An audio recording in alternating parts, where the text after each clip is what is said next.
Hi everyone, welcome back to bankers info.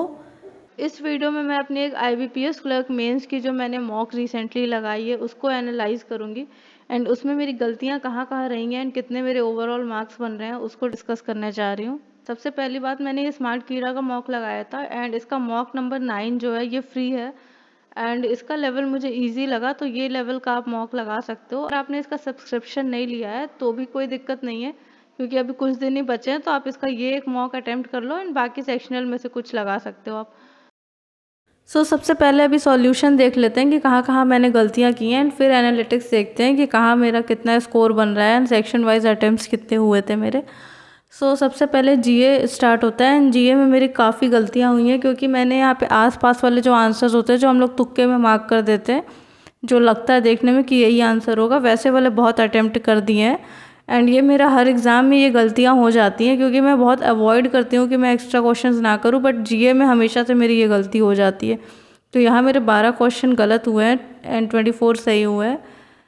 And I think it's too late to work on my weaker section, but still कहाँ पे गलतियाँ नहीं करनी है या कौन से क्वेश्चन अटैम्प्ट नहीं करने हैं ये तो अभी हम समझ सकते हैं एंड एग्ज़ाम में वापस से गलतियाँ ना करें, ताकि वो जो नेगेटिव मार्क्स बन रहे हैं हमारे उन गलतियों के चक्कर में वो हम बचा सकें।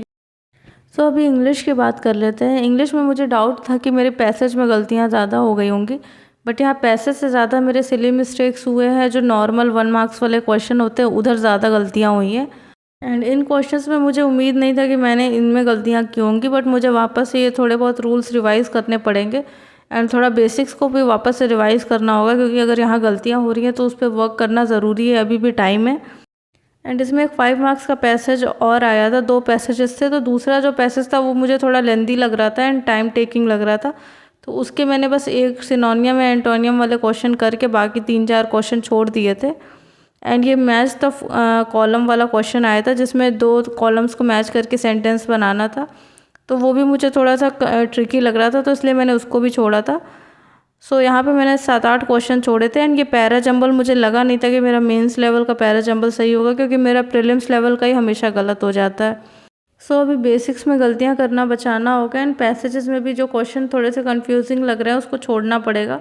अभी रीजनिंग की बात कर लेते हैं। रीजनिंग में मैंने क्वेश्चन इधर ज़्यादा अटैम्प्ट कर लिए, क्योंकि ये सेम लेवल के या फिर सेम टाइप के क्वेश्चन मैंने प्रैक्टिस मॉक या फिर टेक्स्ट बुक के मॉक नंबर 1 में सिमिलर टाइप के क्वेश्चन थे उधर भी लगाए थे एंड मुझे ये क्वेश्चन अटेम्प्ट किया हुआ इस टाइप का लग रहा था, इसलिए मुझे इसका कॉन्सेप्ट समझने में टाइम नहीं लगा, बस इसको मुझे सॉल्व करना था, इसलिए मेरा काफ़ी टाइम कई पजल्स एंड कई टाइप के क्वेश्चंस में बच जा रहा था।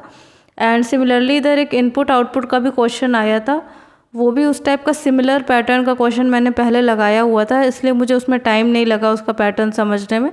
एंड एक ये टाइप का भी क्वेश्चन आता है, इसको भी मैंने तुरंत सॉल्व कर लिया, क्योंकि इसका कॉन्सेप्ट समझने में टाइम लगता है। अगर आपको पहले से पता है तो ये बहुत जल्दी हो जाता है। इसी वजह से रीजनिंग में मेरा काफ़ी टाइम सेव हो गया। बस लास्ट में मैंने गलती यही कर दी कि जो लॉजिकल रीजनिंग का 2 क्वेश्चन लगा दिया एक मिनट में, वो गलती कर दिया, क्योंकि लॉजिकल रीजनिंग ऐसा पार्ट है, या तो अगर आपको उस पर कमांड है वो आपको अच्छे से आता है तो आप उसको सबसे स्टार्टिंग में अटैम्प्ट कर लो, क्योंकि उसमें क्या होता है कि अगर हमारा फ्रेश माइंड नहीं रहता सॉल्व करते टाइम तो हम लोग उसमें गलती कर देते हैं एंड लास्ट में जब इसको करते हैं तो वैसे ही हम लोग पजल्स एंड सीटिंग अरेंजमेंट करते करते एग्जॉस्ट हो चुके रहते हैं एंड फिर जब रीडिंग करते हैं उसके जो पैसेज होते हैं तो वो समझ में नहीं आते हैं एंड फिर जल्दी जल्दी मार्क करके हम लोग वहाँ पे गलती कर देते हैं, तो उसको समझने में भी टाइम चाहिए रहता है अच्छा खासा, इसलिए उसको स्टार्टिंग में ही कर लेना चाहिए अगर सॉल्व करना है तो, एंड नहीं करना है तो फिर स्ट्रेट वे स्किप कर देना होता है उसको।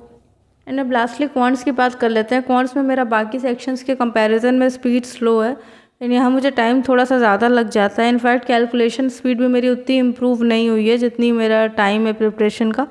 यहाँ पे मेरे क्वेश्चन ज़्यादा अटैम्प्ट नहीं हुए थे, 22 या 23 क्वेश्चन मेरे हुए थे, जबकि इसमें और डूएबल था, ये इसमें और क्वेश्चन हो सकते थे। एंड इसमें जो अरिथमेटिक के क्वेश्चन आए थे वो भी काफ़ी डूएबल लग रहे थे एंड उतना ज़्यादा उसमें टाइम नहीं लगता है, इसीलिए मैंने सोचा था कि ये जितने भी क्वेश्चंस मुझे जितने टाइप के आते हैं उसको सॉल्व करके अरिथमेटिक पर स्विच करूँगी, बट उसके मैं एक भी क्वेश्चन नहीं लगा पाई बिकॉज मेरा सारा टाइम DI एंड ये जो 1-2 मार्क्स के छोटे क्वेश्चंस होते हैं उसमें चले गए।